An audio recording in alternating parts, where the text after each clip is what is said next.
Welcome, I'm Los and this is a tutorial about the speedrunning basic of LEGO Ninjago, the movie video game. First we start off with the basic movements. Here you see a side-by-side comparison between walking and rolling. Ultimately you do 3 rolls, then a single or double jump and repeat.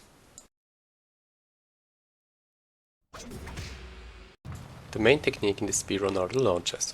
The main reason why the launches work is the Cole's hammer and Nia's spear have their own hitbox. If they are inside the wall, you gain a knockback. As you can see in the video, you can go closer to the wall if you have your weapon away. If you pull your weapon out, you got the knockback I was talking about earlier. This mechanic we use in our favor for all the jump launches, but first I'll talk about the roll launches.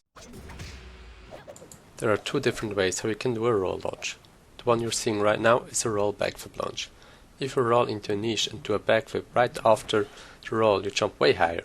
I think the reason behind this is that the game can't apply the speed boost gained from the roll to any direction because you are stuck.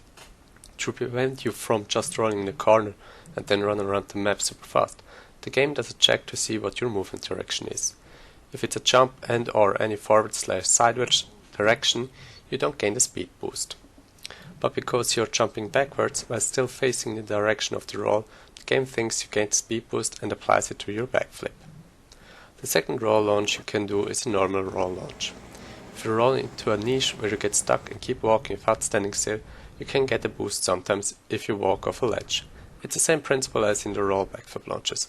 The jumping off the ledge is not a direction the game has a check for, so it applies the boost, but be careful, you can't store the boost for very long. The pulse buffering you were seeing is used to get higher FPS, which I'll explain in a second.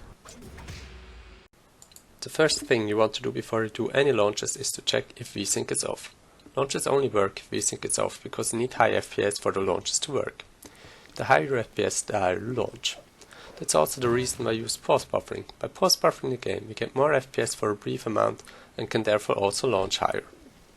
One of the most important things when you're launching is that you put away the weapon first. As mentioned earlier, we have used a knockback to catapult us into the air.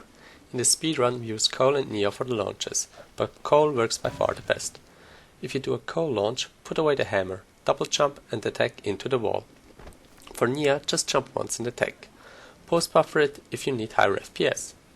If you press everything correctly, you have different options. Depending on the surface you are standing on, you get a launch immediately, or you can try a walk-off launch or a super backflip, also known as SBF.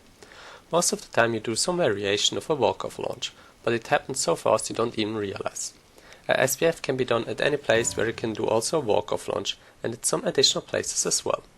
To perform a walk-off launch, you press the mentioned button and walk over the ledge, similar to the roll launch.